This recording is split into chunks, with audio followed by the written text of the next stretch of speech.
people. It is 7 o'clock and we wanted to start this. My name is Kristen Horowitz and I am one of the founders of the Plaid Climbing, and I am kind of your moderator for the evening. I have a bunch of people's questions. So if people have any more questions, you should have a chat, which I still can't see, which is a little creepy to me. If you don't have a chat, feel free to message or send me an email at kristen@thepadclimbing.org and I will get your question going. Beyond that, welcome. And I would like to introduce you to, the way I'm seeing it, we have Joe on my left, which is whatever. Joe, say something so you show up on the screen. Yeah, hey, I'm Joe. I'm the route setting director of the Pad Climbing. Yep, and he basically oversees all 3 of our locations. Started out with just 2. And now he oversees the whole thing. And then we have Andy Rather on the other side. Woo! Hello. I'm Andy, and I'm the head setter over at Origin. Yep, and he also was one of the founders of Origin as well. And I just wanted to introduce you guys. And also one of the things I think is really cool about our particular route setting program is that these guys climb hard, but what they're really known for is having no ego and being amazing people. So hopefully that shines through today, and thanks for joining us. All right, so Joe, I have a question for you. Andy, totally tag team. Hey, it's John. I gotta stop your video. Let's see, hang on, I'm also going to be moderating it, so bear with me. I'm trying not to talk throughout this whole thing. But anyway, Joe, when we were in Las Vegas kind of acquiring stuff, I was talking to you about what your philosophy was with routes in general and how you set in the gym. So can you tell us a little bit about what your vision is? And then Andy, if you want to jump in on that, that'd be rad. Yeah, I think that, well, there's probably more than one philosophy, but aesthetics and like flow of movement and really presenting a product that's available for all abilities is probably like my priorities. When I think about the things that probably affect the members' experience the most, as well as my own experience, because I climb in these gyms a lot. Those are probably the top 3.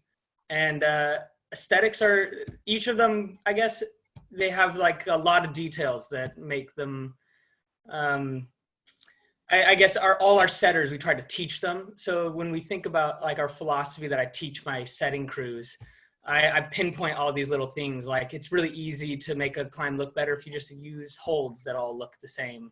And when we forerun, we really try to think about all different shapes and sizes of people to make it flow for different kinds of, just the different kind of heights. We have, especially Origin is really good about this. They have a great youth program, and they focus a lot on having kids be able to climb at all sorts of different abilities. They don't just like at V6 make it like Superman reaches for all their grades. Let me pony on that because Shelly Ellis, who's with us tonight, actually sent in a question about height. She said, my climbing partners and I have noticed the difficulty ratings assigned to different climbing routes can be more or less challenging depending on the climber's height. As a shorter climber, 5'4", I wonder how much the climber's height plays into your decisions regarding difficulty ratings. Are the difficulty ratings based on a particular body size, and then each climber just deals with it according to their size? I guess I'll attack this one first. So I'm lucky enough on my crew to have Maddie, who's like, I think 5'3" or 5'4" or something. And I have also Devin, who's like 6'2" or 6'3". And so I have these 2 people that I get to compare while they're forerunning and give their opinions on the grades. But in reality, there's always going to be routes that are easier for someone who's tall, like a dyno, or easier for someone who's shorter if it's like maybe a scrunchy knee bar that you can fit in there, but a tall guy can't fit in there. And those are just things that I think everyone just has to accept, that grades are not always going to feel the same for everyone. But we just try to do our best job and hope that people just take grades with a grain of salt and enjoy the climbs more than think about just pure difficulty. Yeah, for sure. I mean, I would actually say the majority of the setters we've ever employed over at Origin are shorter than me, and I'm 5'9", which is pretty average. But whenever we're setting anything, we always take reach and height into account, at least to a certain degree. We always try and make sure that, because pretty much every single gym across the country, it's like all these huge dudes setting these big moves, and taking others, having empathy in your setting is kind of a newer thing, and we really try and take that to heart to make sure that just thinking of others and thinking of everybody in the community for feeling a part of the setting. Like, okay, well, all the things that we put onto the wall, if you get on the wall and everything feels reachy, you feel excluded, which is no fun. In terms of grades, like outside, it's like cracks, your finger width and finger size is going to affect it. Dynos outside is going to affect it. Like, there's some massive dynos that people couldn't actually physically do, and same with squeezing problems. But in the gym, you can kind of actually affect that. You go, okay, well, we're not going to set something that literally one person in the entire community could even do. And then that person might not even feel it's all that hard. Instead, we're going to take into account, like, okay, well, we'll moderate it a little bit. There will still be, people will feel affected. Okay, well, I'm shorter, I'm taller. But overall, you try and make sure that, people are actually included with how we think when we're setting. Cool, thank you. And then again, for those of you who just joined me, for some reason chat doesn't seem to be working. So if you have a question for us, email me at Kristin, Kristin, at thepadclimbing.org. I wanted to jump back. Joe mentioned something that I hear a lot in route setting, but no one defines it for me. So he mentioned the aesthetics of the route. What exactly is an aesthetic of a route? I don't think that it's something you can like pinpoint in like one sentence. I think everyone likes different things about how routes look. And an easy way to think about it is, if you walk into the gym, there's something like catch your eye. And in climbing, you always talk about the line. And in setting, it really relates. And I think that's one of the cool things, how it can relate to climbing, that we all aspire to like be inspired by what we're climbing. And aesthetics plays a huge role into that. If you walk into something and you're like, oh, that's a cool looking thing, or just a feature that's really cool, those all play into aesthetics.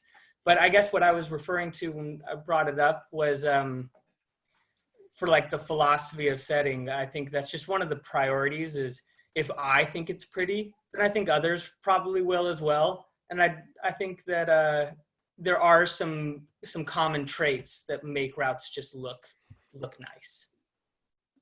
And I mean, if it looks nice, it climbs nice. What are those common traits? I like I mentioned before, using just like a lot of new setters won't use the same style hold. And that's such an easy way to just make it look like they all belong together.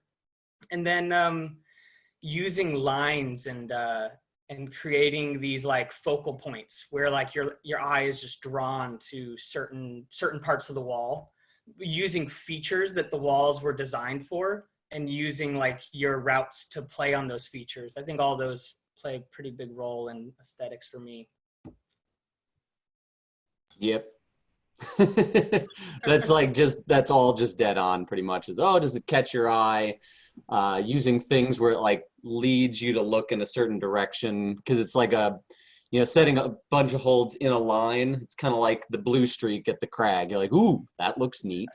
Or the splitter crack, it just, you look up the wall and you're like, that's the way to go. And it's kind of those bright colors all, leading you one way. You kind of just can't resist to get on it. And that's the like setting with using aesthetics. Jumping onto that, actually, I know, Andy, you obviously had a hand in the design of the walls in the gym. And I think, Joe, you've been consulted throughout the whole process. How do you guys, I think a lot of route setters probably don't have the ability to do that. So when you think about the walls that you guys are working on, like, what are your favorite features? Like, what part did you have a play? Like, where did you play into this? And like, what were you looking for when we did our wall designs? Yeah, I mean, for over at Origin, what we did was, a lot of times, most all gyms everywhere, it's like, oh, there's the difficult section and there's an easy section. And what we really took into account is whenever there was something steep, there was something not so steep backing it, because there's all the walkways throughout the gym. And what it enabled us to do is, well, there's these steep sections where there's going to be, inherently more difficult problems overall, backed by sections that there just inherently will be, the average won't be quite as difficult of problems, but everybody can hang out together. And that was something that really made it so we could kind of keep a good varied terrain throughout the gym, with all the members of the community being able to kind of hang out together rather than having kind of a separated area for, different abilities, different groups of people, things like that. Yeah, I think that the walls, there's a couple things that I really care about. Having a variety of angles is huge. So I definitely, that's probably the first thing I look at, and having like corners and arrests and things that are just like, I know I enjoy setting on, and I just want to make sure the gym has a variety of those types of features. But then besides that, I want to be able to walk into a gym and just be like kind of blown away, like that's a cool feature and I want to climb it. When I go to a crag, that's what I do. And I'm such a rock climber at heart. I want climbing gyms to still have that kind of that same inspiration for me. It's a feature that's just so cool looking. And I think that when we design our walls, we want everyone to have that feeling when they walk in.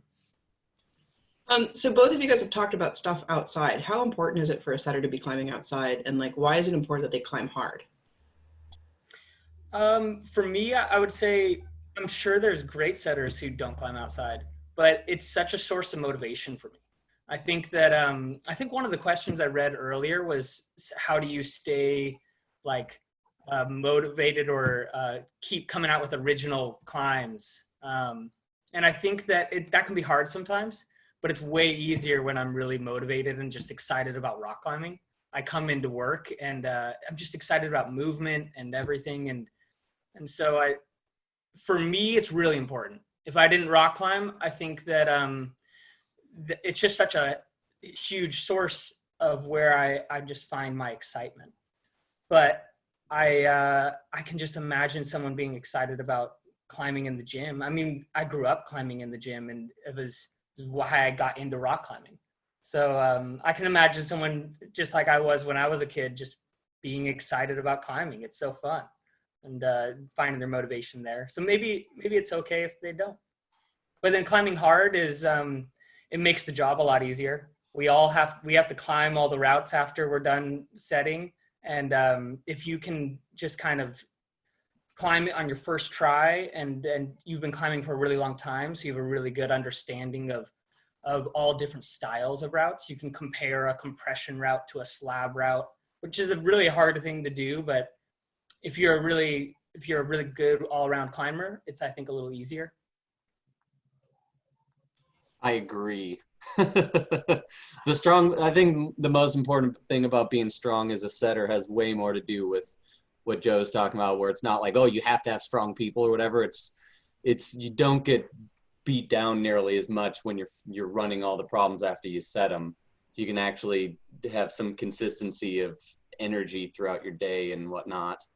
In terms of climbing outside, manual labor for a bunch of hours, I think it's hard to climb your limit. Yeah. And the same thing with climbing outside is like like Joe grew up climbing indoors pretty much exclusively in Minnesota and doing competitions, and I was thrilled to learn how to set and learn movement and this and that. And nowadays is being able to go outside, it provides that motivation to come back in. Oh, you can kind of think of these creative mixes of indoors and out, but in general, I don't think it's something that, if you don't climb outside, I don't think it means you can't set whatsoever. It's just more of you have a lot of people that have been climbing a long time, and they'll want to go outside, they'll want to stay inside, and you'll just it's just kind of what people's preference are, really. So to jump onto that, though, one of the big things that I've always wondered about is when you start to climb really hard, how do you get good at determining the grades? Like, doesn't V0 just feel like fourth class to you at that point? How do you know that that's an actual V0? I think it starts by looking at it. Once you've been setting for a period of time, like a few years probably, especially, but maybe shorter than that, you can look at most things and have a pretty good idea about what the difficulty is going to probably be. And there's always surprises, but I think that that's like step one. And then after that, I think you just get, by watching a lot of other people climb, once you've set something and you've put a grade on it, I mean, you get constant feedback by climbing in the gym you set it and just being with the members, and they tell you when it's hard and they tell you when it's soft. And so you just grow through that feedback and learn what everyone else feels is hard. We all have our strengths and weaknesses. And I think that I honestly learned a lot more about what mine are by setting. Oh, for sure. Yeah, and the grades are, I mean, trying to hit grades is the single most difficult task I think a route setter has to do in their entire job, because it's, you know, you thinking of something creative, you can check that box for sure. Doing all the manual labor, you can check that box, and then you have to assign something based on how you feel and how the aggregate energy level of the setting group that day. So if for some reason everybody's tired, the whole set's going to be crazy soft. And if everybody's just, it's a low gravity day, the set is going to be ridiculously hard. And mentally, that entire crew, you can have a group be like, that felt exactly the same as the previous day's setting. And then you'll get feedback from the community that might say differently. And yeah, I mean, through your history of climbing and climbing and climbing more and more and more, you get good at looking and going, that looks to me like that should be an X, Y, or Z. But sometimes it can be very difficult to hit. Thank you. So I want to back up a minute. I had a question from Dana Goldsmith, which is basically, what is forerunning? And could you go through the process of route setting? Because I took that for granted because I used to set. So go for it. Yeah.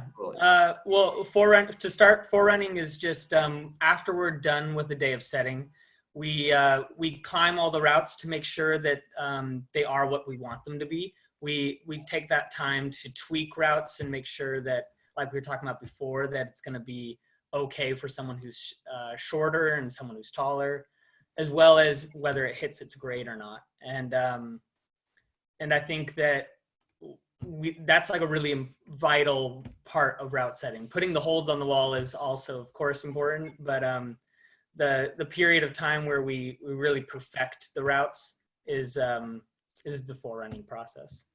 But do you want us to go over the whole, just, yeah, so we begin the day. When you walk in, what do you do to the end of the day when you walk out? Yeah, we begin the day by, taking out all our equipment and kind of going over what we're going to do for the day, which walls we're going to reset. And then we start taking down all the holds, and we take them over to the pressure washer, that whole like station. And then we clean the whole area. We make sure we have like a clean working space, a safe working space. And then start taking out holds, and we assign grades usually. The size of the crew changes, and so how big of a section we do changes every time. But we then, after we each set our assigned routes, then we clean up again and we make sure we're not climbing over any like tools or holds or anything. We put all of that away, and then we start forerunning. And we keep those, like a couple maybe spare holds that we think we might need. A lot of the time we'll know as setters, like, oh, this route I think is going to need a little bit of tweaking, or this route is going to be, usually we know like our V0, we don't need to tweak that one, but maybe this V7 might need an intermediate for someone who's shorter because my 6-foot setter set it. And so he just will set those aside. And a lot of times feet will be the things that we add in, because those are really easy ways to make routes more accessible to different size people. Yeah, Andy, do you have anything else you want to add into our process? I mean, that's quite thorough. That's really, you come in, take out your gear, take off the holds, get all the area prepped, assign what is going to be done for the day, set to your heart's content till the end of the day is done, or the end of the setting is done, and then you start trying things out and making sure that it's all tweaked so that everybody in the community is going to have a good time when you're all cleaned up. So I have some real specific stuff. Like you guys talked about it being manual labor all day. Do you guys warm up before or afterward, or do you take care of yourself? How do you take care of yourselves? Yeah. Bad, Andy. Well, I mean, you don't warm up before you start setting, because you're just taking everything out. You like for the running where you're actually doing the climbs that you just set. We warm up. We do all the easy, all the zeros and ones, and then the V0 or the V2s, and then all the V3s, and then all the V4s, and have this kind of progression of difficulty through what you set. Everybody on the team is more than welcome to and encouraged to warm up before we even start that a bit, but usually it's easiest to hardest, so that we can get a good feel of what was set, and if things need to be switched around for like, oh, we didn't hit the grade, you can feel it by going through the grades rather than just maybe left to right on whatever section.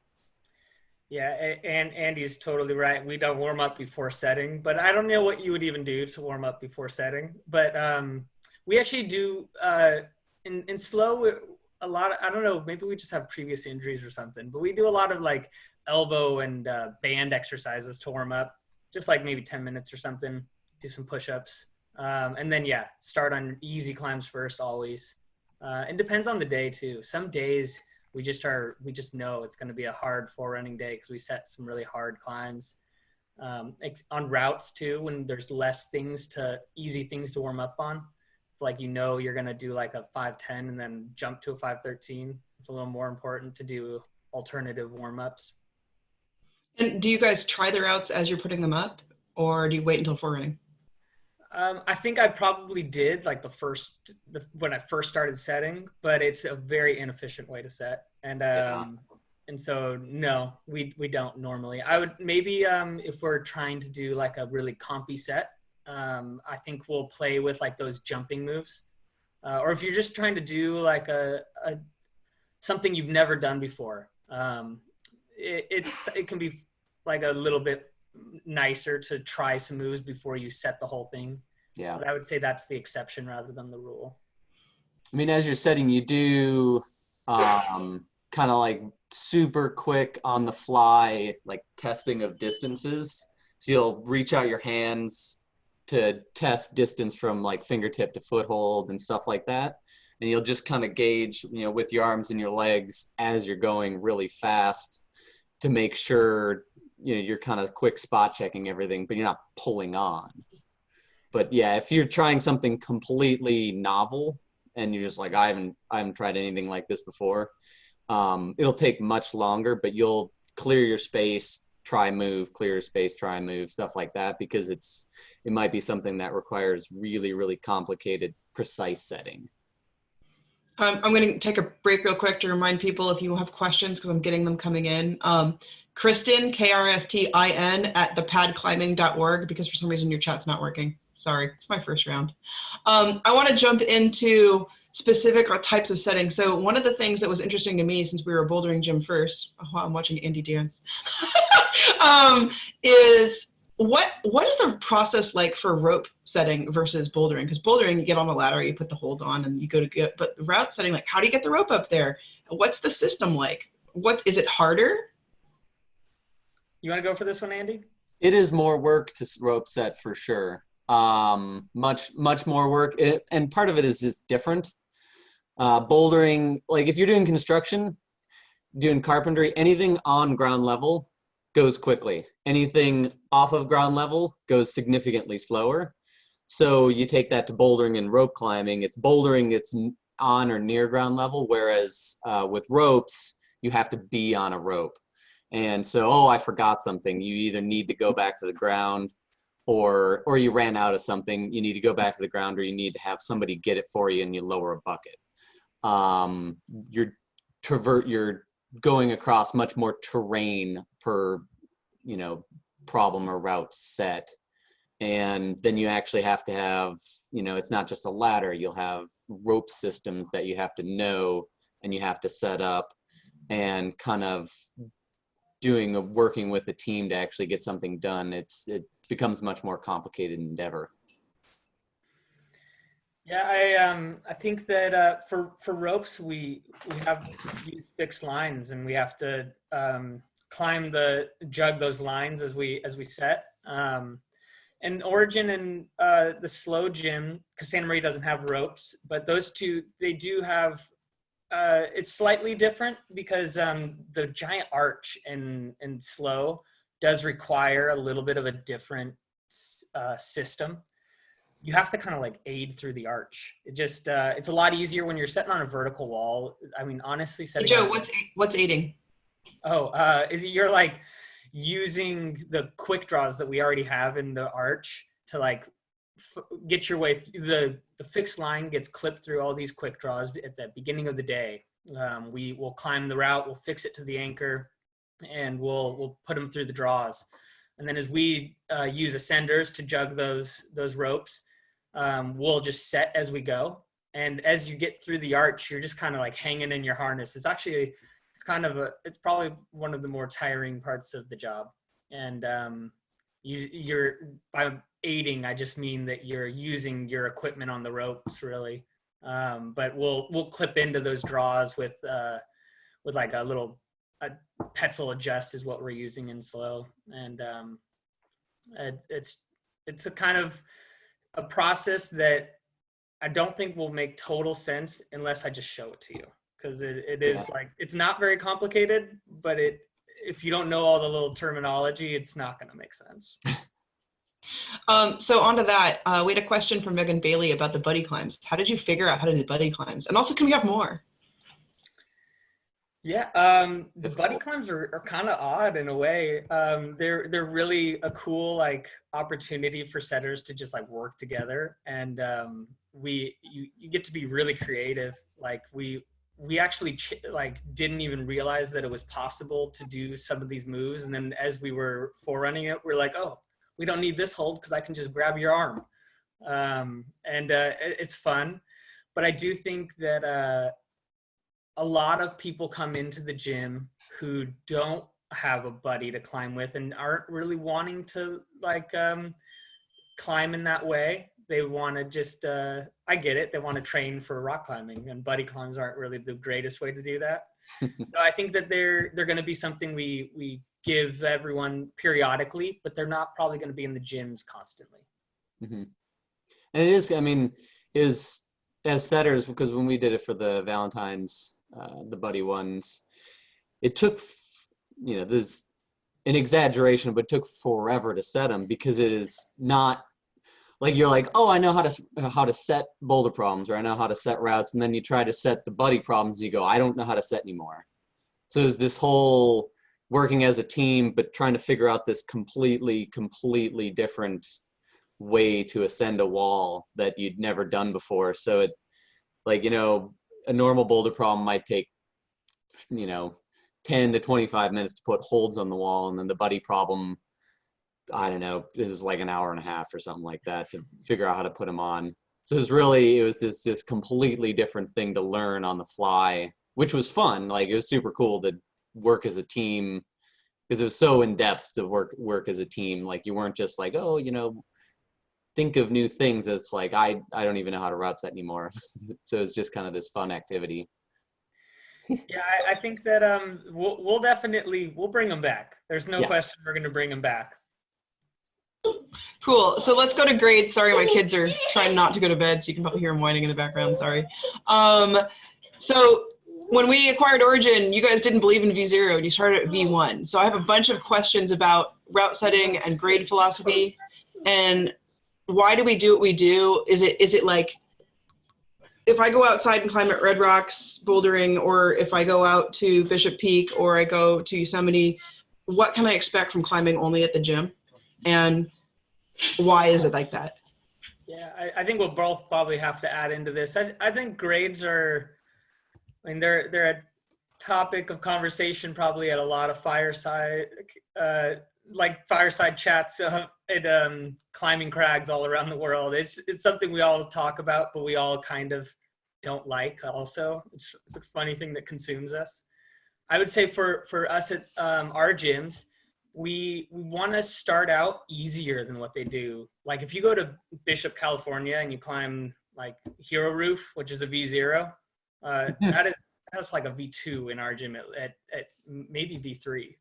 And that's, I think it eliminates a lot of people getting into climbing. It's a hard thing if the easiest thing is already really hard. So we want to start at a grade where someone who's never climbed before can come and join our gym and be able to have some success. Because I think we all want success, and that doesn't mean that they're not going to strive to climb harder, but just have something that they can get up at the beginning. And it's a good thing for us to all warm up on as well. We all want something that's like easy on our bodies to just move around. So we start at the low end with the ton of big buckets. A V0 on the slab is going to feel a lot easier than a V0 on a vertical wall or a slight overhang. And I'd say as we get higher and higher in the grades, those ranges get a little smaller. So when you get up to like the V9 grade, a lot of our V9s are probably going to be a pretty like similar difficulty, or maybe a little style dependent. If you're really good at slopers, you're going to find that easier. But in the low grades, I'd say like our 0s and 1s and 2s and 3s, so that we can kind of catch up to those outside grades, we have bigger buckets. And then hopefully in the like higher moderate range, I would say we kind of start to be similar to maybe the outdoor grades. And What's the higher moderate range? What are you talking about? I would say I consider a higher moderate range to be like around like 7s and 8s. Yeah. And I would also add in too, like, you know, your example is Bishop, like, oh, V0 and Bishop. And one of the things that's always kind of troubled me for grades, because people are like, oh, everything's so soft in the gym. And I'm like, well, you don't have to pull on V0s for the most part in most areas outside. But then inside, so you might pull on a V0, but the feet are gigantic and it's steeper a lot of times. So it's like a lot of those V0s in Bishop, it's going to be very small feet with a high degree of technical ability to get up something that has a very low grade. And it's one of those things where it's like, you know, people, oh, you know, I really want to progress and this and that. And it's like no one should ever feel troubled, even though it can be kind of difficult to be stuck at a certain grade, because like a lot of the stuff indoors, you have, you know, overall so much steeper climbs that you end up having to pull. And it's like, for me, I've climbed V13s, but the hardest slab I've ever been able to pull off outdoors is a 5.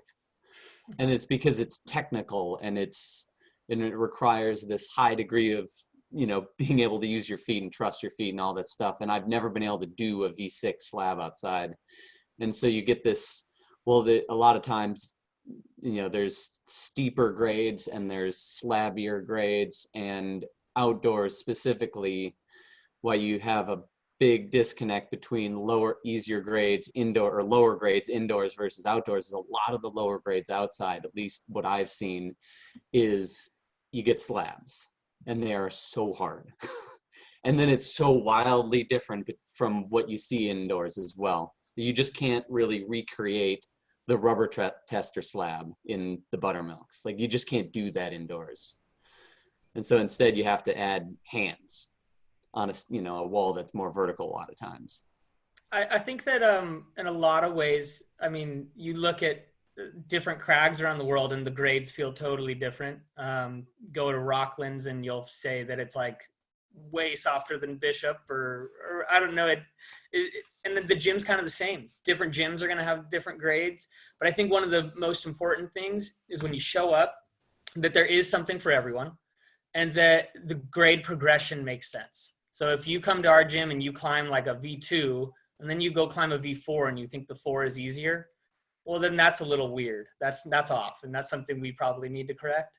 But if you just find that there's generally a good progression, then that's kind of, the grades are doing their job. Yeah. So on that, some gyms do like 510 plus minus. Why do that or do not do that? Rather than A, B, C, We D. choose what our particular philosophy is, I guess, is a better question. Like, why are we grading the way that we're grading? Like I said before, Origin, I don't know if you guys still have, I haven't had the conversation, but Origin didn't have V0s. I think until. we're probably going to add them in with those new tags that we're Yeah. trying to. So you guys had some philosophy about why you guys set. Why did you choose the grading philosophy? Is like, do we do 10A plus or do we just do 10 plus? Do we do, like you guys eliminated V0s altogether. What Yeah. are those? What's the answer to that? Because I hear about it all the time.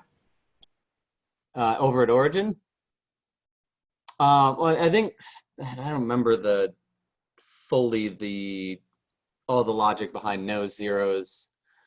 I think it was partly just because one of the other gyms in town, essentially, they were doing that as well, and it was doing something similar and known, as well as kind of having the whole starting everybody off on they can do something. And I think at the time I was more like, oh, well, a zero sounds like it's, oh, I did a nothing problem, which isn't true, but I think maybe part of the logic originally was like, oh, we'll give somebody a 1 rather than a 0, because you don't have the context of what, the history of where grades come from when you jump into a gym.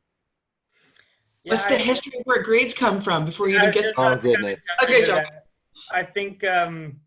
I think that because I feel like I'm so tied into rock climbing, it was just such a natural thing for me to use the scales that I already knew. And the V system for bouldering and the Yosemite decimal system for routes were just the things that I just personally understood. And I like having that connection between the climbing gym and rock climbing. However, I've actually really enjoyed going to gyms where their grading system is colors.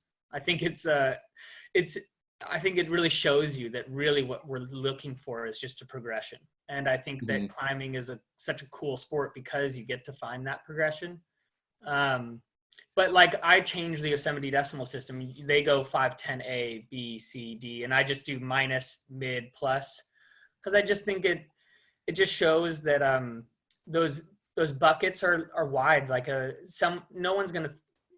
Two different people can have very different opinions about what a climb's difficulty rating is, and they're both right. They're both right. And so I just made those buckets a little bigger by doing minus, mid, plus, rather than the A, B, C, D. Instead of 4 categories, it's 3. And I just think that, I guess the reasoning was just that I find that people discuss grades a lot, and I want them to generally just be able to understand that they're buckets and they're going to feel different to different people, but that I want them to also know that, I guess, have goals, like a lot of people's goals is to get better. And I want us to be at least have a standard of grades that people can find that progression by climbing at our gym for however long, years or months. So the next question I got from Thor was, as someone who's sometimes intimidated by the prescribed route rating, both in the bouldering area and rope area, would it be ever possible to simply just not put up ratings for a few days after a reset? And why don't we do that? We do that after comps. I always leave the grades off for at least a few days, and I love that period of time. But some people hate it. Some people really want those grades, and so it's, I guess you can't please everyone. And I try to do those non-graded routes every time we do like an event. And like we did one for the youth climbing team in Slow. We did a day where we set routes specifically for them. We just didn't put any grades on them. And I love it. I'm with Thor. I think that's it's a great thing to do. Over at Origin, on Mondays, we do our little Mystery Monday selection. So we'll pick out particular climbs where it'll be a mix of the things that look the coolest, perhaps are the most complicated, and then they'll usually fit into a range of grade.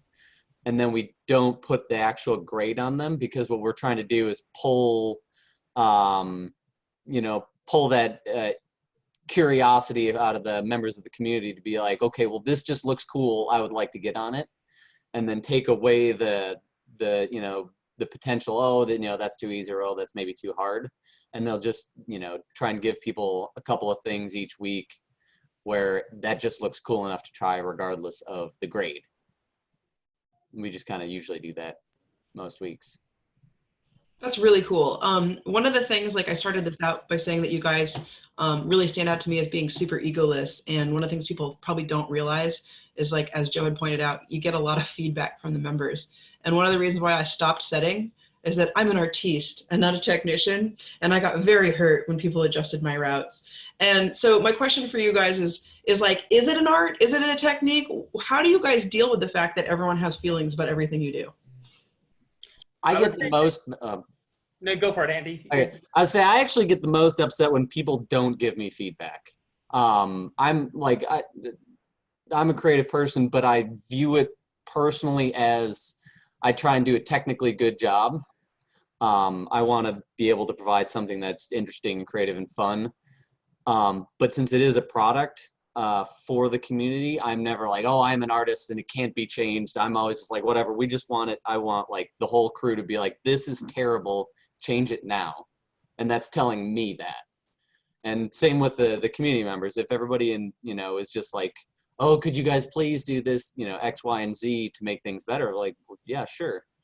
So I'm never, I really try, and I really try and foster that always with the crew. It's just like, please give us feedback, or within the crew, oh, please, let each other know like something isn't working, or something is working fantastically and we should do that more. Yeah, I think it's a tough part of the job to you just have to be close with the people you work with, because it is a subject that, I mean, we put a lot of our a lot of effort into it, and we really care about what we're creating. And so whenever someone gives you feedback that's like not good feedback, it can hurt you, but I think that it's better, and we all strive to do this. And I think most of the time, all of us are able to just do a pretty good job of not taking it personally. And I think it's less art and it's more like design. We really are creating something for other people. We also get to enjoy it ourselves, but I think because it's a job, we really do consider the people we're creating it for. And I think that's a little bit more similar to design than art. And yeah, I guess that's it. Many people do consider themselves artists, absolutely, like Kristen was saying. Yeah. And I think they're, fine. That's valid. It's super valid. Sorry. But, designers can be artists as well, but I think there's just like a little. I always think it's creative design. Hello. Hi, sorry. Now we have a showered kid interrupting our thing. So I have some questions that are real specific. And again, if anybody has any questions, email me at kristen@thepadclimbing.org. First of all, Andy, you're also our hold shaper. That's awesome. What makes a good hold? What makes a good hold? Holy cow. It's useful and doesn't hurt people and looks interesting. And it's like, in terms of like, it's creative design thing again. I like most all hold shapers see themselves as artists, and I totally don't like to buy into that. I like the creative design thing because I'm making something that is, infinitely reproducible. But I like making holds that look cool and are comfortable, really. Like, and then when you make it for a, it's for commercial setting, I like to make sure that, I shape a hold and then go, okay, when somebody picks this up, is this hold going to visually immediately make sense to the setter as to what to do with it? Like, is it directional? Is there one way to grab it, or is it just all over the place and just useless? And so you kind of have to really make sure that, like, okay, well, it's not going to hurt anybody. It looks cool, and the setter is going to know exactly what to do with it, essentially. And then you just think of interesting things as best you can. Joe, how about you? What do you think? About hold shaping? Oh, I mean, I love Not it. hold shaping, but like, what makes a good hold? Why are you making the orders you're making? Come on. I mean, man, variety in the gym is really critical. I don't think there's one thing that makes a good hold. I think being ergonomic is like critical. If it's a painful hold, I don't think we need to be using painful things in a gym. Like a lot of people will say, but there's painful holds outside, but that's a cool thing about being in the gym. We don't have to use those.